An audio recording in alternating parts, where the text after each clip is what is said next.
Hey, Big Bang Theory viewers, the man who cut ties with WWE because of their relationship with President Trump? Mick Foley, the hardcore legend, joins us shortly, plus the woman who's been banned in an entire country to play sports because she joined WWE NXT star Izzi joins us on Going Ringside, which starts right now. Influencing pop culture, politics, and everything in between, taking you ringside as we discuss the crazy world that is professional wrestling. This is Going Ringside. Hello there, fans of wrestling, or if you're not, stick with us. You might be enjoying what we have in store for you. I'm Scott Johnson. Welcome to Going Ringside, and we're glad you could be here with us. We've got a packed show because we're talking about Mick Foley is here shortly, and I wanted to talk about why Mick has been in the news. Of course, he's the hardcore legend, and I wanted to discuss this interesting battle between him and WWE involving WWE's relationship with President Trump. So last month, shortly before Christmas, Mick Foley shocked the world with a post that he was cutting ties with a company that made him famous. It's because, if you didn't know, WWE has a very close relationship with President Trump. Of course, Trump and the McMahon family are close, with Trump being in several separate WrestleManias before he even got into politics. That put Trump in the WWE Hall of Fame. Then Linda McMahon was brought into Trump's cabinet twice. And regularly, we see both Triple H and Stephanie McMahon in the Oval Office. And that doesn't take into account Trump's relationship with UFC. As I've documented here multiple times, there will be a UFC fight at the White House in June. So Foley posts this on social media. Let's put it on the screen. While I have been concerned about WWE's close relationship with Donald Trump for several months, especially in light of his administration's ongoing cruel and inhumane treatment of immigrants, reading the president's incredibly cruel comments in the wake of the Rob Reiner death is now the final straw for me. I no longer wish to represent a company that that coddles a man so seemingly void of compassion as he marches our country toward autocracy. Last night, I informed WWE Talent Relations that I would be making any appearances for the company as long as this man remains in office. Additionally, I will not be signing a new Legends deal when my current one expires in June. I love WWE, will treasure my time with them, and I am deeply appreciative for all the opportunities they afforded me. But in the words of Popeye the Sailor, I stands all I can stands, and I can't stands no more. So that's why Mick was in the news, making major headlines all over the country because he took this stand. Whether you disagree with it or not, it just happened. This is what's been going on. So Mick was in our neck of the woods. He was in St. Augustine Beach recently doing a comedy tour. I caught up with Mick a few times. We're going to have a few interviews here with Mick Foley. Not to talk about the politics because it wasn't appropriate. He was there to make people laugh at an event in St. Augustine Beach. I wanted to ask him about this comedy tour he's doing to close out his 40 years career. He's calling it 40 Years of Foley. After that, we're going to do my other interview with Mick where we sit and talk about his iconic career. But let's get to it. Here's my first interview with Mick Foley down at St. Augustine Beach when he was doing his 40 Years of Foley comedy tour. Mick, big event for you. You're going all over Florida doing these. I am, touring the Sunshine State. Yeah, these are the last 4 stops on my tour before we record it for the sake of posterity in Washington, D.C. on January 13th. So I got to ask about that. These comedy shows, what do you talk about in them? Wrestling. We talk about wrestling, and by virtue of talking about wrestling, we're also talking about life. But I'm not doing observational comedy. I'm not doing political comedy. I'm talking about wrestling. And I do want to ask, you've been in the news a lot lately. How you been doing? It's been kind of chaotic for you the last few weeks. Oh, yeah. It's nice to know that I still have a voice and that people respond to it. But that's not what my show's about. You know, it's about taking people's minds off their problems, not making it more for them. And any good stories in there that we can look for? Well, they better be good for recording it. Yeah, I think they're good, but that's up to the individual to decide. That works. Thank you, Mick, very much. So that's just the beginning on Mick. Notice when I did ask about you been in the news a lot, he said, yeah, I'm glad people care about my opinion. They did. This caused massive discussion online, millions and millions of people talking about Mick and what he did. So why are they responding to Mick Foley? He makes a political statement, obviously, but Mick brings gravitas. Whether you agree with him or don't, Mick is a legend in pro wrestling, one of the greatest to ever do it. I think he's in a lot of people's generally top 20 of all time. Beloved, best-selling author. He was actually voted Time Magazine Man of the Year in 1998. Time had to disqualify him because they were not happy that the fans stuffed the ballot box, so to speak. They didn't think he deserved it. But I want to talk about Mick, about his career. I also talked to him at River City Wrestling Con in St. John's, just to pick his brain about his career. It's been so legendary with feuds with The Undertaker, teaming with The Rock, and so much more. Here's our longer sit-down with the hardcore legend, Mick Foley. Well, we're joined by the hardcore, just the legend himself, Mick Foley. Mick, thanks for joining us on the show today. Thank you. There are many legends in professional wrestling. Sure. That's why you have to specify hardcore legends. Hardcore legend. Yeah. So how's life for you right now? What's going on with you? Oh, life's pretty good. I just had my birthday yesterday, celebrated it. I've been taking a boat ride around Disney World with a couple of my children. And now I showed up and apparently put some smiles on faces. And they put one on mine as well. So we just talked a little bit to your close friend, Abdullah the Butcher, kind of when you're starting out. When WCW, was that really when it started for you? Was it mostly in WCW with the early Cactus Jack? Well, I mean, I refer to light flipping moments, and a light flipping moment for me took place probably a few months before I returned back to WCW and teamed up with Abdullah. And that was the moment I stopped feeling self-conscious and foolish in front of the backstage cameraman. It's easy to get hyped up when you're out there. Okay. But once you're able to get into character and do it continually and not feel foolish, that's when things started happening for me. And then WCW teamed me up with Abdullah, and brother, we were off to the races. Yeah. Did the company quite realize what they had with you at the time?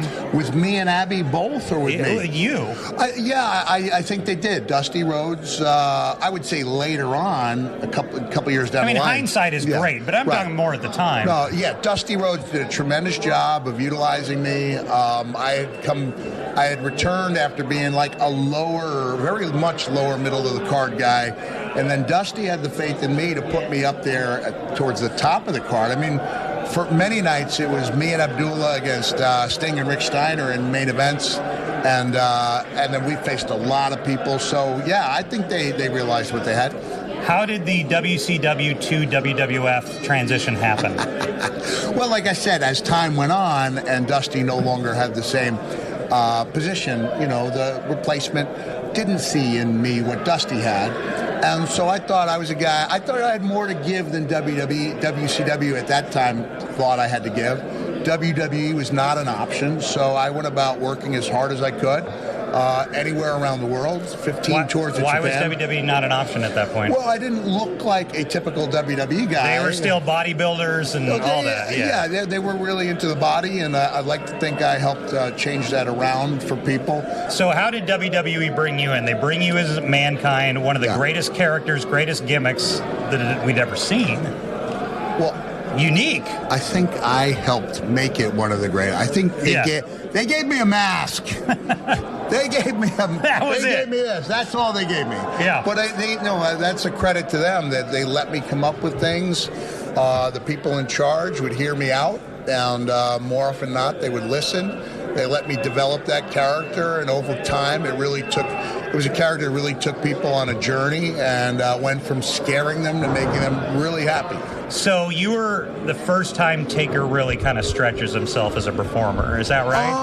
I think it was the first time he'd been challenged psychologically in a way that matched the physical challenge. And I never got confirmation on this, but I think he just got tired of wrestling people who were taller than him or heavier than him. Like, he had so much more left in the tank, as he proved by stealing shows at WrestleMania, 20 years after I retired. But at the time, that was kind of a nice boost in the arm for him and obviously for me as well. When did you in WWF realize, oh dear, this is next level? This is not what I've been accustomed to as far as stardom and fame and selling power. When I walked out of Milwaukee, Wisconsin, with my hand in the air after my first pay-per-view with the Undertaker. Was that the infamous Hell in the Cell? No. Okay. Hell in the Cell took place a year later. Okay. Or 2 years later. Sorry, 2 years later. So Undertaker and I had quite a run because our first pay-per-view was June '96, and the most famous one was June '98. Sure. And man, people are still asking him and asking me on a daily basis about the Cell match. Are you still paying for that match? Oh, sure, yeah. See, here's my smile, and this is the real smile. So, okay. And not only are those 2 teeth gone, but the 2 next to him, because of the trauma, are rotting out as we speak and will need to be replaced. So really? We're looking at about $25,000 in dental work for something that happened 26 years ago. And as far as, it was an all-taker as far as your great feuds. One is with The Rock. Yeah. I mean, was that just one of your most favorite feuds? Or how would you characterize it? I thought you were talking about when we teamed up. No, not Rock and Sock. Yeah. Well, it was the feud that made the eventual teaming work. Yeah. Because we were always polar opposites. It was crazy because non-fans would tune in to watch with their wrestling friends, and go, wait a second. So that guy with the hideous leather mask and the horrible physique, dressed from head to toe, he's the good guy, and the other guy who looks like he's carved out of stone and has more charisma than any 10 people put together, he's the bad guy in this scenario. But it worked, and it worked really well. But Rock and Sock obviously just took over. We haven't seen many teams of that magnitude ever. I think we see teams that attempt to capture that same feeling, and that's a tribute to what me and Dwayne were able to do. The only sad part of this is I'm hesitant to talk about it because at one time Dwayne Johnson seemed to have a lot of potential, and it's just gone with the wind. Just let it slip through his fingers, brother. That poor guy. Yeah, it's one of wrestling's tragic tale. That was the nice segment with Mick Foley. Coming up after the break, he attacked me. Physically attacked me. We'll have that after the break. Also, Izzi Dame will join us from NXT. Stay with us. We'll be right back. Before we move on from Mick Foley, I've got a bone to pick because this happened right at the time I did that other interview. I interviewed his best friend, Abdullah the Butcher, who was right next to him. I'm talking about this horrible gimmick match they did where they pretended to electrocute Abdullah the Butcher. It's always a joke in wrestling. People say it's one of the worst wrestling matches of all time. I start asking him about this. Mick Foley hears it, gets ticked off. Well, this is what happened. Oh, there it is. Abdullah getting electrocuted. Let's show that to the camera right there. That is one of the more iconic images in pro wrestling history. I'm sorry I electrocuted you. Oh my God, Mick, you did it! That was my fault. Yeah, it was a mistake. It was an honest mistake. Could have happened to anyone. Who hasn't electrocuted? How could you have done that to him? Hey, it's a long time has passed. Water under the bridge. No need for a guy like you to bringing it up again. I'm sorry. Yeah. Give me that fork, Abby. Oh, God! Oh, my God! This is not what I'm paid for. This is not what I'm paid for. Oh, my God. This is brutal. As God is my witness, being stabbed in the face by Mick Foley. Personal career highlight here. Well, I appreciate Mick. A lot going on with him, and I was glad we could get him on the show. But we got to switch gears here because we got Mick, of course, retired, one of the legends. Now we got to talk about the future. And that would be Izzi Dame, the North American champion from NXT is here. Izzi is taking the world by storm. Some people say how she got the title, a little bit controversial, but she's the new big star in NXT, getting the major push by the company. So I wanted to bring her on the show. Let's get to it. Here's NXT North American champ. This is Izzi Dame.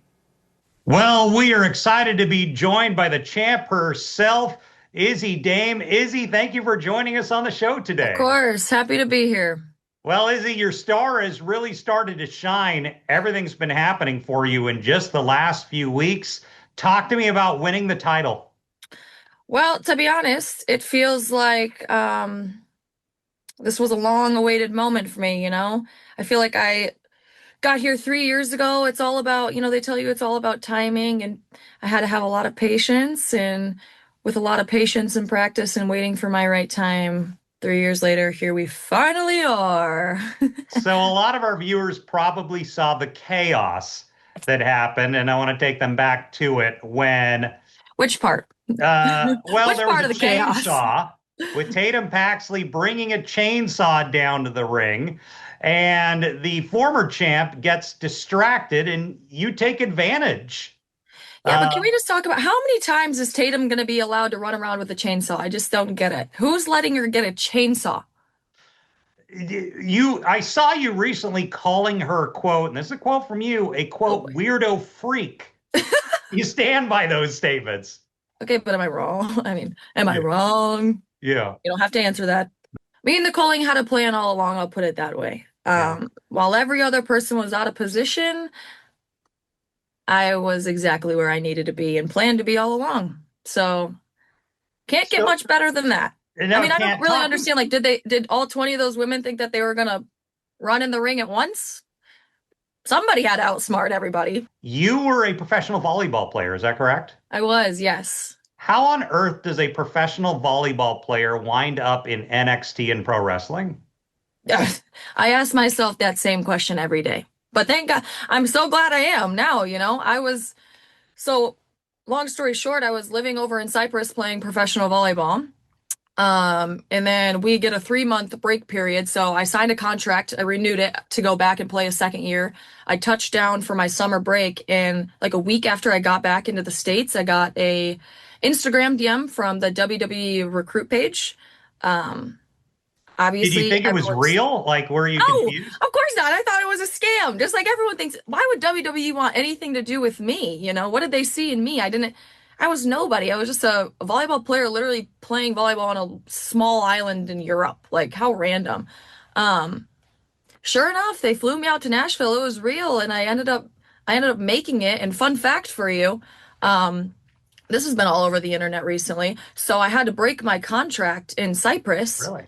To sign with the WWE, because I did originally sign to go play again. And now I am banned for 10 years from playing professional volleyball in Cyprus. They banned you because of contract break? They banned me for breaking contract. So, I mean, fair, but 10 years is kind of crazy.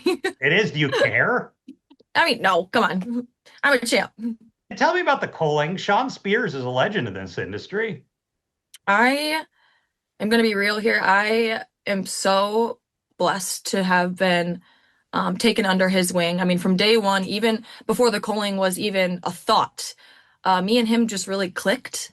And he has brought me so much knowledge, so much wisdom inside and outside of the ring, as a friend, as a mentor, as a coach. Like, he has really been my rock throughout this entire process. So I have to give him so much credit, because he really has been my person throughout this whole thing. And without him, I truly don't think that I would have gotten to the point that I'm at today. What's personal life like for you as a star in NXT now? I mean, is it separate? Is wrestling just your world? It's funny. I asked Charlotte Flair that question one time when I was brand new in NXT, and I was like, how do you balance the work-home life? And she told me, you don't. This is your life now. And you have to make that choice. It's a sacrifice to be in this industry. And I was like, yeah, right. I'll be fine. And boy, was she right. Like, this really does consume your entire life. And honestly, I wouldn't have it any other way. This is so fun. Like, my job is so fun. So yeah, I mean, this is my home life. This is my work life. This is my everything now. So one thing about her that's interesting, and we're going to talk to her about it after the break, is she's young, as you can see. She came from a small town growing up, and just imagine how jarring it is to go back and you're a star now. That's not how you started out. The rest of Izzi Dame's story is right after the break. Welcome back. Let's get back to Izzi Dame on her small town roots to stardom. Where do you see 2026 going? For me, right now, my goal is just to take this reign and make the absolute most of it. I said this before in my Foley podcast that I did with him. Like, this title has been bounced around quite a bit since it was introduced not too long ago. Yeah. So I really hope I can, not only make a name for myself, but like carry this title with me the whole time. So I'm really looking forward to see how far I can go with this title and what layers and depth I can get to while having it. Do you have a dream fight, dream match, dream opponent? I do. So obviously my idol is Charlotte, but me and Charlotte, this was really awesome. When me and Tatum were still together, Tatum's idol is Alexa and mine is Charlotte, and we had a tag match against them, which was awesome. Like dream come true, bucket list, check. So next for me, like, I don't know who wouldn't want to wrestle Rhea Ripley, but I think just being in a ring with that woman would be incredible. I think being in a storyline with Becky Lynch would be like awesome, like literally awesome. I think Becky does such a good job at taking new young talent and making them into stars. So I would love to work with her one day. Where are you originally from? Are you from US? What part of the country? Michigan. Why, do I have an accent or something? No, there is no accent. Don't get me wrong. Good.